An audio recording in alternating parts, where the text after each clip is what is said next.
चलिए, तो आज हम पढ़ेंगे क्लास 9th का चैप्टर है 6 लाइन्स एंड एंगल्स। ठीक है, तो 6.1 का पहला क्वेश्चन है जो आपको दिख रहा है, ये डायग्राम, ये फर्स्ट क्वेश्चन है जिसमें आपको बताया गया है कि जो लाइन ए बी और सी डी एक दूसरे को इंटरसेक्ट कर रही हैं एट पॉइंट ओ। जो लाइन ये ए बी है और ये सी डी है, ये पॉइंट ओ पे एक दूसरे को इंटरसेक्ट कर रही हैं। ठीक है, जिसमें आपको गिवन है, क्या गिवन है? गिवन है कि angle AOC plus angle BOE equal to क्या है? 17 डिग्री है। ठीक है, और दूसरा क्या दिया हुआ है? Angle BOD equal to 40 degree. ठीक है, जिसमें आपको फाइंड क्या करना है? आपको फाइंड करना है एंगल BOE फाइंड करना है पहला, और दूसरा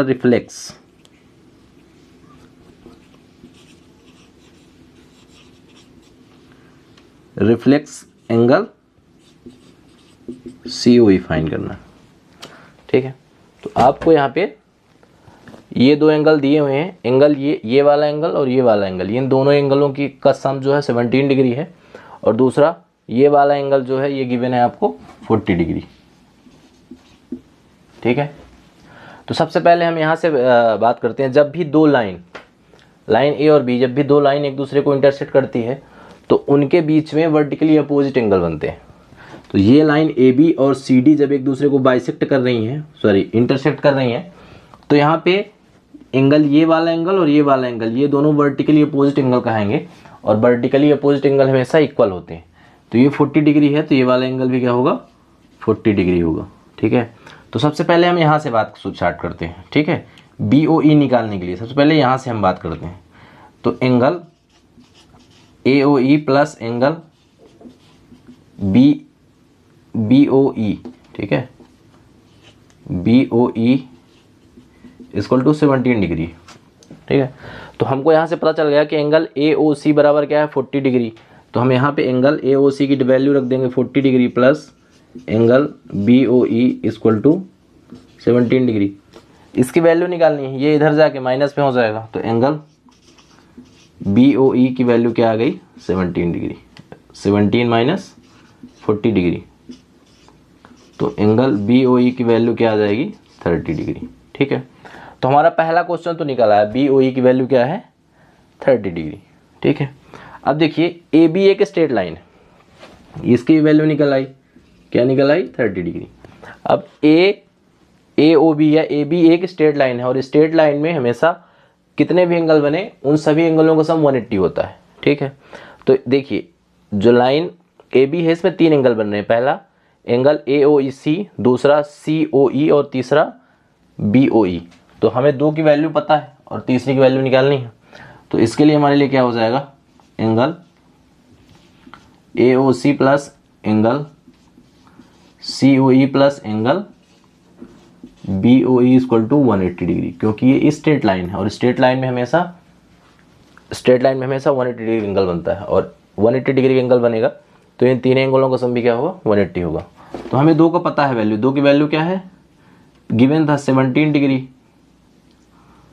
इसकी और इसकी 17 डिग्री है, plus angle COE equal to 180 degree. ये इधर जाके माइनस हो जाएगा, तो एंगल COE इक्वल टू हो जाएगा 180 डिग्री माइनस 17 डिग्री। तो एंगल COE की वैल्यू क्या आ जाएगी? 110 डिग्री। अब हमें एंगल COE नहीं निकालना था, इसका रिफ्लेक्स निकालना था। तो जब भी रिफ्लेक्स निकालने की बात आती है तो रिफ्लेक्स एंगल होता है, इस एंगल को हम 360 से माइनस कर देंगे, इस एंगल को हम 360 से माइनस कर देंगे, तो रिफ्लेक्स ऑफ एंगल COE निकल जाएगा। तो reflex angle COE equal to हमारा हो जाएगा 360 माइनस 110। तो रिफ्लेक्स इसका क्या निकला है? 250 डिग्री। ठीक है, तो ये था पहला क्वेश्चन। एक बार फिर से देख लो आप लोग। पहला हमें दिया हुआ है, हमारे क्वेश्चन में क्या दिया हुआ है कि AB एक लाइन है, AB इस लाइन को CD लाइन इंटरसेक्ट कर रही है पॉइंट O पे। ठीक है, और O से E तक एक डायग्राम दिया हुआ है। यहाँ पे हमें गिवन क्या था कि एंगल जो AOC है और प्लस एंगल BOE, AOC और BOC की वैल्यू क्या है 17 डिग्री थी, ठीक है, और BOD की वैल्यू क्या थी 40 डिग्री। तो लाइन AB को लाइन CD का अगर इंटरसेक्ट कर रही है तो जब भी दो लाइन एक दूसरे को इंटरसेक्ट करती है तो उनमें 4 एंगल बनते हैं, ठीक है, और 4 एंगल में जो वर्टिकली अपोजिट एंगल होते हैं वो इक्वल होते हैं। तो एंगल इसके एंगल BOD के बराबर क्या होगा एंगल COD, तो ये 40 डिग्री आ गया।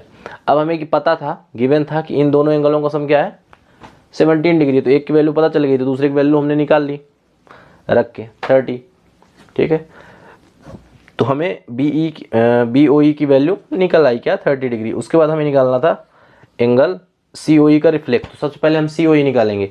तो जो हमारी लाइन AB है, AB जो लाइन है इसमें 180 डिग्री का एंगल बनता है। किसी भी लाइन में कोई भी स्ट्रेट लाइन हो तो उसमें 180 डिग्री का एंगल बनता है। तो जो लाइन AB है इसमें 180 डिग्री का एंगल बनेगा। तो हमें दो एंगल पता है, तीसरा निकालना था, तीनों का सम 180 होगा। तो हमने इसको जाकर उधर माइनस कर दिया तो क्या निकल आया एंगल COE की वैल्यू निकल आई क्या 110, ठीक है। उसके बाद हमें रिफ्लेक्स निकालना था। तो रिफ्लेक्स किसी भी नंबर का, किसी भी एंगल का अगर रिफ्लेक्स निकालना हो तो उसे हम 360 डिग्री से माइनस कर देते। तो हाँ, हमने 360 डिग्री से माइनस कर दिया तो हमारा एंगल क्या निकला है 215, ठीक है। तो ये था 6.1 का पहला क्वेश्चन, ठीक।